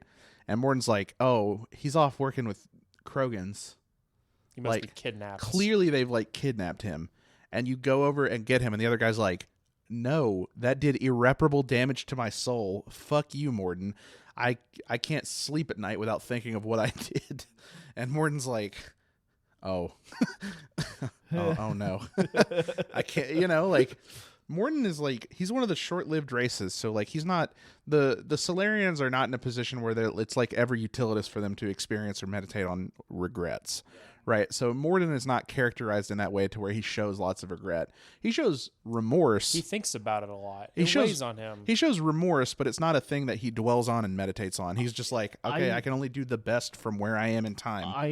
I love the small conversations you have with him about whether or not what he did was murder. Yeah. I love that part of that mission. I think Morden drops the single like best sequence of dialogue in this game where you talk to him and he's like culture and like savagery have to evolve together. Like culture and like militaristic technology have to evolve at a comparable rate to each other to be able to stay as a functioning society, and we ruined that by giving the Krogan weapons that they were not ready for. We made them a spacefaring race before they were ready for the responsibility, Of the being a cultural spacefaring responsibility race. of doing such a thing. And as a result of that, we ruined their ability to possibly be a fully functional, like non-militaristic race in society. And as a result of that, we had to create the genophage. We made the Krogans like this. Everything that happened to the Krogans was a result of like alien interference. There's no telling what the Krogans could have been if they had fully developed on their own as a society. And I think that even thinking about that in the real world, like I've never thought about the consequences of like culture evolving alongside military before. But like this game actually made me like think about it, of like how like the cultural understanding of people needs to keep up with those things, because the cultural part of it is what keeps that part in check. And I've never thought about that before this game. Our ability as humans and people to reflect on the things we do militaristically through our culture is what gives us perspective to weigh those things. Obvious, like pot calling the kettle black thing here or whatever, but like, just think about what Europeans did to the Native Americans in America, right? Yeah. Like, imagine if, we had been responsible with the power we had and not killed every fucking Native American or tried to assimilate them into our culture because we actually thought about it for 1 fucking second. Furthermore, different angle on what you just said. Imagine if the Europeans had semi-automatic guns that you could easily reload. Have you ever seen the guy standing on the mountain of buffalo? When the Europeans came over, they killed they nearly extincted the buffalo. That was when guns were shitty. Mm-hmm. Imagine if like an alien came by and was like, "Hey, here's a ship. Yeah, You can go up there. yeah. Here's a fucking jet that can shoot like 20,000 bullets over a minute. Imagine if they had that. Just like what would life be like? And it's like, well, it might look like the Krogan society. Actually, Yeah. everything might quickly become centralized around the crazy weapons. War weapons and Yeah. like fighting all the time. And it's even worse because the Krogans just like fighting by nature. Yeah. It's also having Morden around and like learning to understand his. Humanity's not the right word because he's not human, but Well, you can say humanity. I'm gonna use 'Cause it as humans made the as a game. stand-in. Understanding the humanity of Morden, it becomes much more tragic if you were close with Rex and really bonded with Rex in the first game, because that guy fucking hates the genophage and views it as the biggest injustice ever perpetrated against his people, who he is trying desperately every day of his life To like save. to organize and save and have Yeah. a coherent culture. And it's like, yeah, like the only person who can help you with the Reapers now is the guy that did that, is the guy that like hurt your friend in that way. Like, oh my God.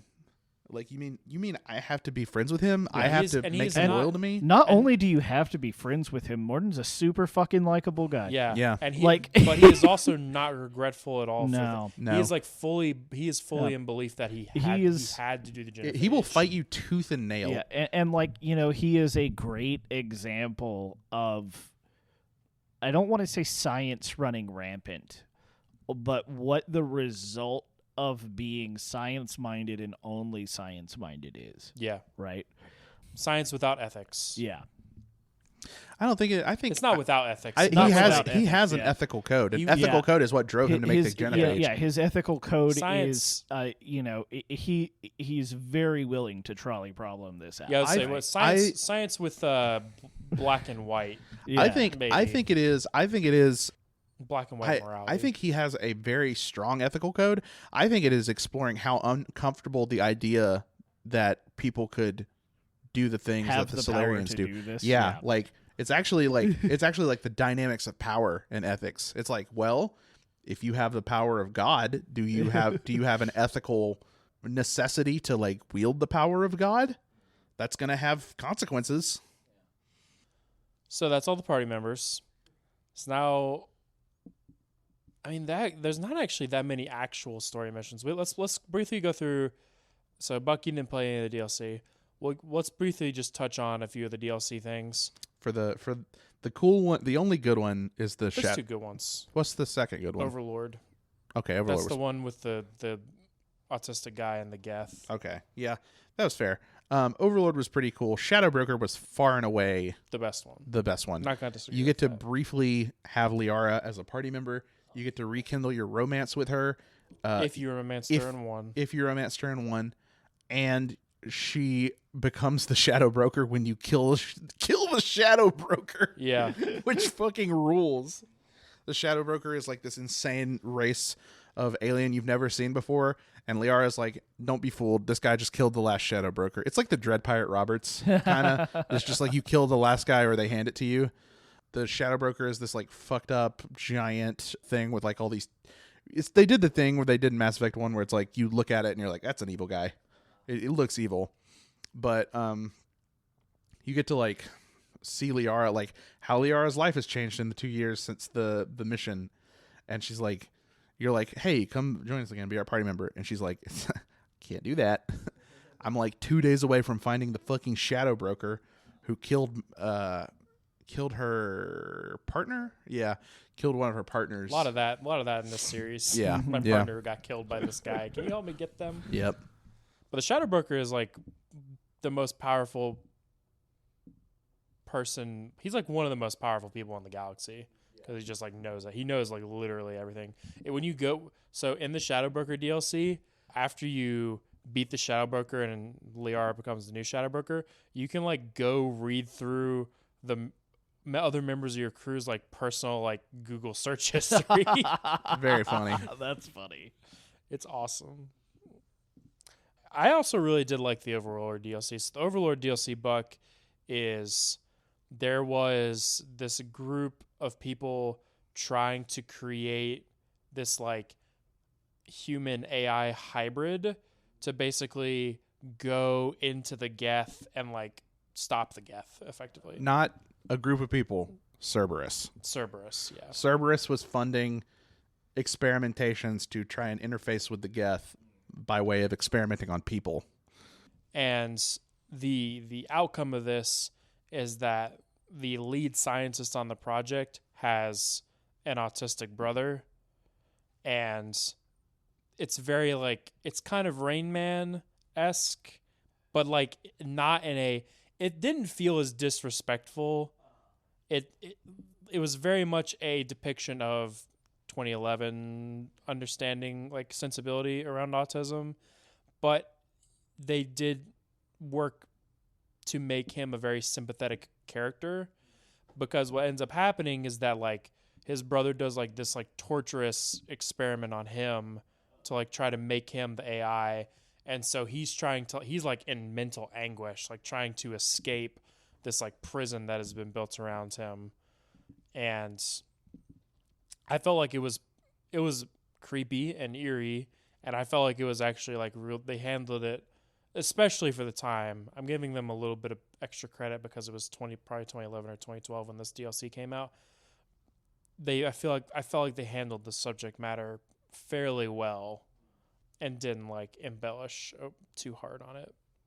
It's definitely a product of its time. I'm not going to pretend that I liked the depiction of autism, or I felt like it was particularly like sensitive towards the humanity of autistic people, because I think it fell a little short, maybe a lot short. But like, again, it's a 2011 game. I understand that like the cultural zeitgeist around the acceptance of autistic people was unfortunate for much worse, not where it is today. You do have the option. It's not like a thing where you get to the end and it's like, we have to kill him to put him out of his misery. Like, you do get the option to save him and like tell his brother, like, yeah, you're a monster. You fucked this all up. And he's like, I didn't. I love my brother. And it's like, no, dog, you suck. You're the put worst him person. in the device. You're the worst person. You put him in the contraption. Like, you at least get to be sympathetic, and it's not like, look at this tragic idiot savant. Now kill him because he is. He's too pure and good only for this you world. can understand. He can't understand the pain he's. They could have easily gone to that a lot worse. but they didn't. They didn't. It's not, and like, it's really cool. All right, so let's talk about the main storyline. Collectors. The collectors collect people, and then let's get to the suicide mission. The collector levels are all the same. Yeah, throughout the game, I was typically just at odds with the elusive man. The elusive man is clearly untrustworthy. He is very fucking cool. I have a soft spot for characters that smoke cigarettes. I know it's fucking dumb. I still think that it's like interesting and cool when you see it. Smoking is dumb. Don't do it. I love when it's executed properly. Also, and just like, he's such a big mystery because you just don't get to know literally anything about him. Yeah, you just see like, his why actions. are his eyes like that? Yeah, his eyes are fucking cool. Everything about his design is intriguing and cool. Yeah. So you go on the suicide mission. The whole story is like the collectors are collecting human colonists, and we don't know why. So we have to track them down. So every mission that's not a loyalty mission or a recruitment mission is like, go to this place where the collectors are and figure out where they are. Yeah. You find out that the collectors are Prothean. Well, so this is what I was gonna. I allude to this in Mass Effect 1 mission. That image you see from the Prothean beacon that the Protheans had projected was actually like a partial thing of them being synthesized by the Reapers, because that's why you see like the computer chips and the gore together, because that's like the Reapers like taking over their bodies and like using them for their own purposes. Yeah. I think the collectors make a much more interesting antagonist than the Geth. They are much more visually scary. They are much more like, I don't know, like, not having a wealth of information about them definitely helps their presentation in the story. In Mass Effect 1, everyone knows about the Geth. It kind of takes away the mystique. It kind of takes away the intrigue. And in Mass Effect 2, it's like, oh yeah, no one knows anything about the collectors except the elusive man, who you don't know if you can trust. He would lie to you to get you to kill them. And he does. He literally lies to yes. you. And Hey, it adds. The ship is dead. It adds to their presence as an antagonistic force, because it's like, oh my god, some of them, they get mind controlled by like the leader, and then he like speaks to you by name and so it's like, well, how can he do that? You know, like, what? I've never seen that before. Yeah. And like the part the part right before where your ship gets attacked and you have to play as Joker. Yeah. Oh man, That's the fucking so wild. Your ship crew fucking gets true kidnapped. horror game shit. Yeah, right? they're getting it's- carried away. Holy God! Oh man. Did either of you fail that at any point? I did. No. I did accidentally at one point. Yeah, I did too, and I saw Joker get fucking scooped. Yeah. Oh my God! He's just like he trips and looks behind him, and there's like a fucking 10-foot tall collector. Yeah. That's like. Y'all couldn't see the visual thing I did. Y'all had Yeah. to go on that weird little noise. Spooky. Yeah. Collectors are way cooler. Collector's really good. And I think the reveal at the end that Harbinger was a Reaper all along only elevates it because you realize it helps you realize like how much control the Reapers have Yeah. over like Yeah. everything. And also like just going through the last relay that you have to go through to get there and like showing up and it's just a ship graveyard with ships that are millions of fucking years old. So you're like, oh yeah, same Reapers, same fucking cycle of destruction that's been happening for God knows how long. Who knows how long this has been happening? What the fuck? So you go through the suicide mission. It's pretty easy if you know what you're doing. Yeah, it's pretty easy if you know what you're doing. You fight a big Terminator. Very funny. I think the reveal, I tried not to spoil this for Mesa. The reveal of the Human Reaper at the end of the game is like probably the coolest reveal in the entire game. Yeah, it is. It's so weird and fucked up. Why are they building a giant? human? And I think it is. I think it is only marred by the fact that every single other Reaper you have seen is just like a big crab claw thing. Yeah. I was so confused by the like, oh, maybe the Reapers have to look like what they're made out of. Every other fucking Reaper They looks look the the same. same. Yeah. After They all you look the beat the game, We all- every we Reaper all- ship looks the same. We all agree that was just a little bit contrived, Yeah, right? it was like It's clearly strange. it was clearly like They wanted to make a big robot dude boss that fucking cool as fuck. Cool as fuck. very cool. Awesome. I love that they did it. The fight, very boring. They put glowing wing spots on him. I think they fine. did a great job. Like, I think the concept of like humans being kidnapped to be processed into a Reaper is fucking awesome. Yeah, and so turning them cool. into So the cool. goo. Yeah. Like when you get there and Yeah. that one lady gets turned super into the super goo. cool. Oh, They did a really good job building tension the entire suicide mission And and making you second guess all your choices. yeah, I think the best and then if you take Miranda with you for the final part, she just gives a big fuck you to the elusive man if you decide to blow up the collector ship. You know, the correct thing that should Yeah. definitely be done. you should definitely blow up the collector ship. Yes. Wait, do you want to give this ship to Cerberus so Cerberus can experiment on it? No. No. I gave it to them. I gave it to them because everything the elusive man had said up until then had been right, and he had kind of been building my trust a little. He was like, every time I'd be like, elusive man, we definitely can't fucking do this. He had like reasons and convictions why I should believe him, I cannot respond to this statement because I have played Mass Effect 3. It's true. and in a lot of cases, and I don't. As of right now, I don't plan to play Mass Effect 3, but maybe if I do, like, I'll get like why this was bad. But like, I was like, I don't know, having like one of these, like, I know I just, like Overlord was not fresh on the mind. I was like, I mean, like Cerberus is not great. I don't like them ideologically, but like undeniably having one of these things to tear apart and like understand would be useful when you were dealing with this. To Cerberus. Yeah, but when Cerberus put together, Cerberus is the reason the Reapers are being fought against at all. It is certainly not the Council. I mean, that's true.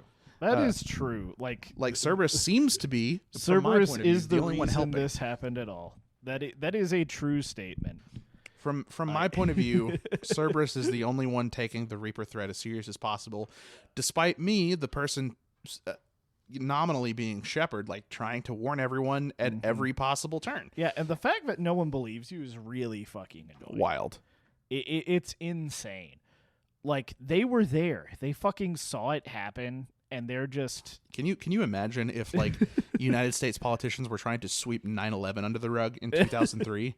That's the other thing about this for me is like, I alluded to this in our themes where I said like impending doom and like society's inability to like address it appropriately, and I like the modern day sensibility would be like, oh, this is like our inability to deal with like the climate crisis, right? yeah, Maybe, yeah. We Yeah, know totally. we know that there's this big existential threat looming out in the distance, but politicians just like don't want to think about it very hard and like would rather be like, It's not profitable. It's to probably think this about it other very thing hard. that's like not really that big of an issue.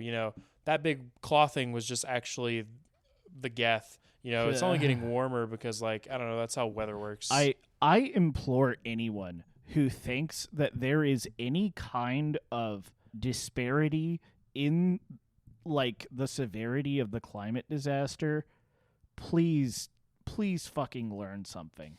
Anything. Please figure out how to Read read one book. any book. Read one book. Just do anything. The only people saying there is not a consensus on how human affected climate change works is people on the fucking news. Those are the only people who will ever say there is not a scientific consensus. But yeah, But like it felt a lot like that to try and explain climate change to people who are not 100% like educated on it or like want to be willfully ignorant. It felt like that to be Shepard and to work for Cerberus. and that to me that was like that. Obviously, you couldn't have drawn that line back when this game was made because it wasn't as big of a topic in 2010. But I at least like it. I like, oh, this is existential threat. Oh well, yeah, people in positions of power don't want to think about those things because it makes them less popular with their constituents and less popular in the eyes of the public. So, that's an interesting thing to think about. I appreciate it. I like. When you play it, you're like, "Oh, that's nonsense. Why would anyone ever act against the best interests of like preparing for something horrific that could be incoming?" And you just go, "Wait." Hold on. So, That's real. anything else y'all want to talk about for Mass Effect 2? It's very much less pro-war Than you thought? than Mass Effect 1. Oh yeah, for sure. I don't know. A lot of stuff I thought It probably helps that you're not like in the military in Mass Effect 2. yeah. Oh my God. You don't have like a bunch of cops and soldiers with you. A lot of much more human depictions of these, humanoid races that I felt was like really great. I always this is gonna sound stupid.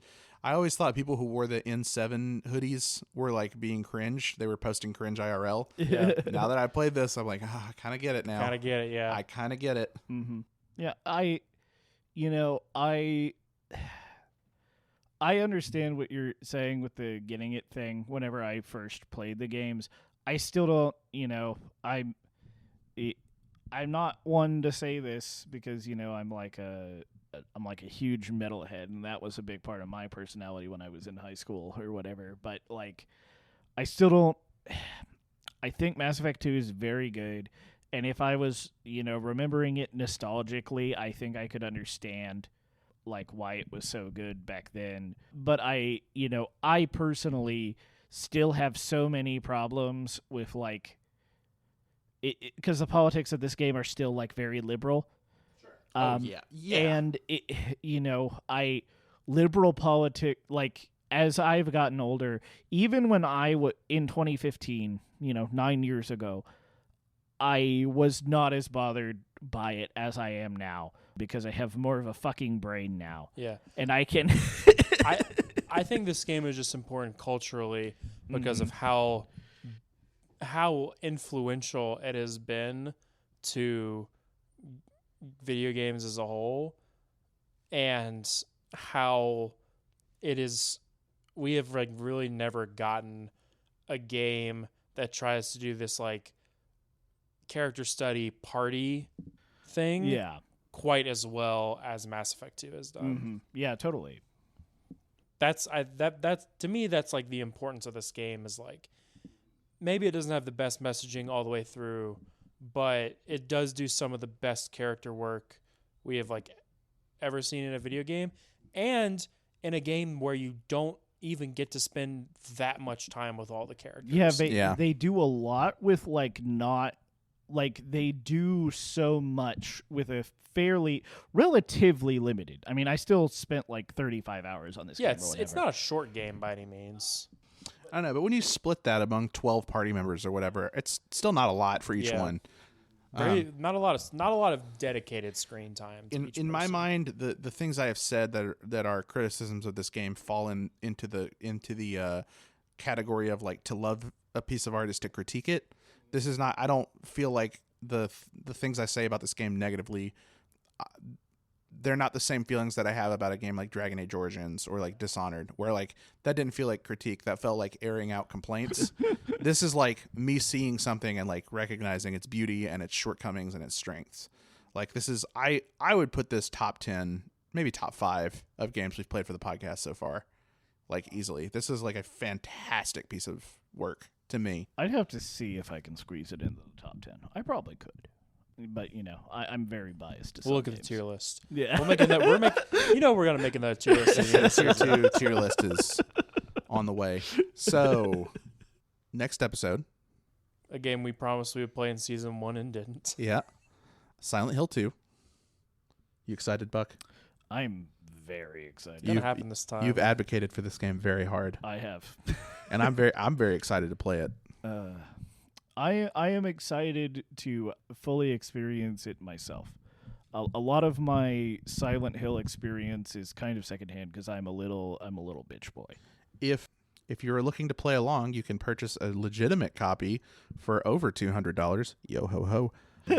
And you are more than welcome to get a working PlayStation 2 or PlayStation 3 and one of those very expensive legitimate copies and play that way, because to my knowledge it has not been released in any other form. Walk the plank, matey. If you have anything other than a like literal PlayStation 3 Slim, you can do things in your PlayStation 3 web browser that are very interesting. Very cool. Not things we advocate for, but just things that are neat. Or maybe you wait for the Silent Hill 2 remake from Bloober Team. Don't give. Shut up. Fucking hate you. Please, can you bleep the name of that developer? I don't want it said on this podcast. All right, bye everybody. Bye.